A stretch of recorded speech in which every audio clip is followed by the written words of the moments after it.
Football has become way too profitable over the years, so it seems ridiculous to hear that there are footballers doing all sorts of crazy things for some extra money.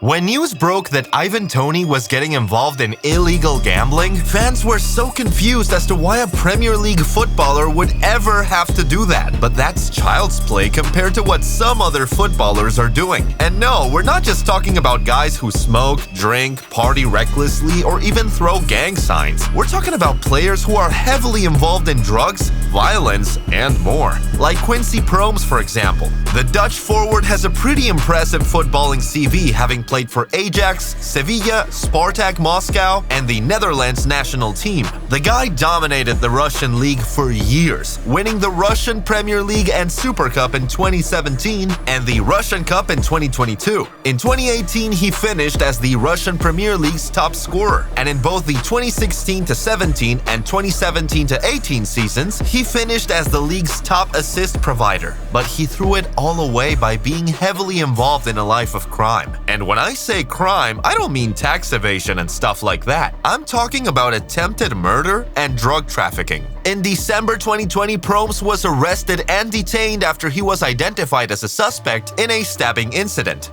Guess what? The victim of the stabbing was one of Promes' relatives with whom the footballer had been in an argument shortly before the incident. Promes denied being involved, but he was eventually charged with attempted murder, and the whole case went to trial. 3rd of March 2023 was the opening date of the criminal trial, but the footballer did not show up. Anyway, the charge was later downgraded from attempted murder to aggravated assault. He was found guilty on the 19th of June 2023 and sentenced to 18 months imprisonment. But before the judgment on that was even reached, the Dutch prosecution service started to prosecute Promes for drug trafficking after an extended investigation. He had allegedly tried to import 1,300 kilograms of cocaine in January 2020 while he was an Ajax player. In February 2024, Quincy Promes was found guilty of drug trafficking and was sentenced to 6 years imprisonment. After this conviction, Promes was put on the international wanted list, and 9 houses belonging to him in the Netherlands were seized. But here's the twist. Despite these 2 sentences in the Netherlands, Promes is still a free man because the Netherlands and Russia do not have a bilateral legal assistance treaty, so the possibility of extradition is low.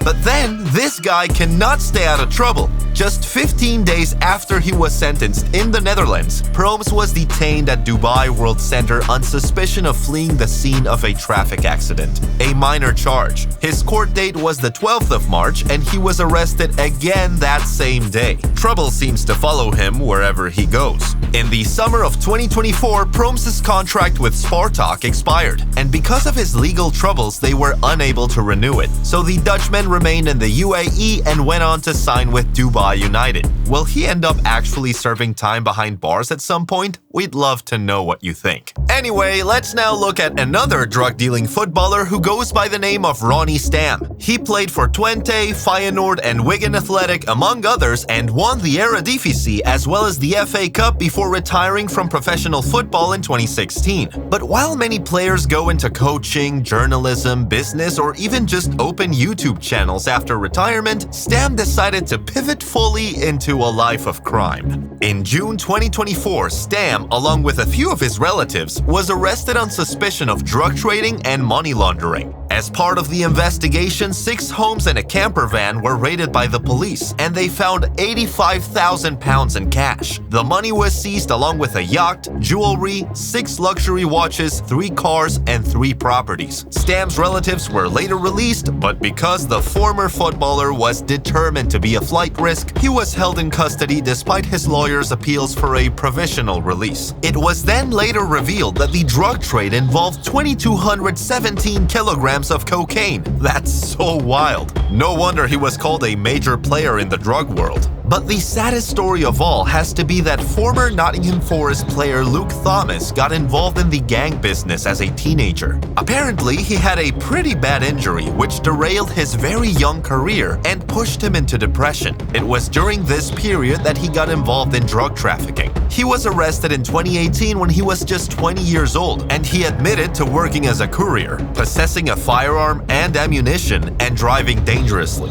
Apparently, on the day of his arrest, he was followed by the police after they noticed he was driving a car with cloned plates. When pulled over, he stopped, then drove off again and into a dead end. He continued his journey on foot, and while he was running, he threw his firearm into a garden close by. Eventually, the police caught up with him, and he was charged, ultimately getting a 5-year and 8-month prison sentence, as well as a 44-month driving disqualification. But if you think that's crazy, what about Rene Higuita's story? The Colombian goalkeeper was nicknamed El Loco, Spanish for the madman, and things went really mad for him while he was still a professional footballer. In 1993, when he was just 27 years old, he was imprisoned after he was found to have been involved in a kidnapping executed by Pablo Escobar.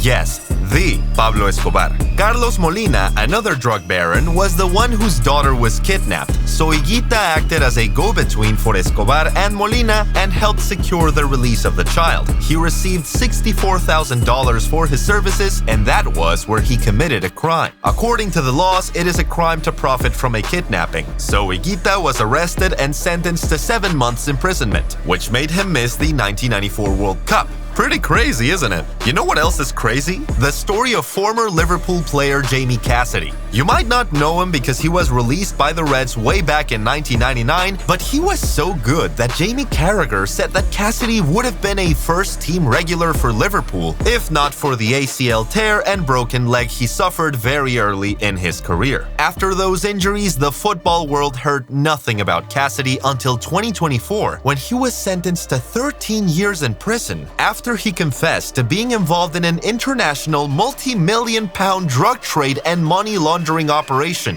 Apparently, the drugs would come into the UK from South America, and Cassidy was in charge of distributing them across England and Scotland.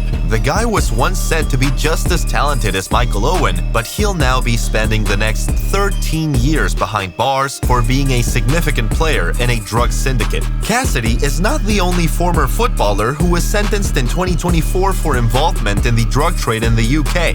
Jason Pusey was too. Jason came up from the Atletico Madrid Academy and went on to make appearances for the Gibraltar national team. He had a pretty long career that spanned 18 years, but it all came to an end when his life of crime caught up with him. He was arrested in June 2023, and the following month, he pled guilty to conspiracy to supply cocaine, ketamine, and cannabis. What was crazy was that he was doing this while actively playing professional football, with most of his deals being done on an encrypted network named EncroChat. After an extended hearing, Pusey was finally sentenced to 11 years and 3 months in prison in July 2024. Seeing footballers being this involved in gangsterism is always so unbelievable, but hopefully we get to see less and less of it as time goes on. Are there more instances of footballers turning into gangsters you know of? Tell us about them in the comments, because we'll be reading through. While you're there, like the video if you enjoyed it, and subscribe to the channel to see more stuff like this.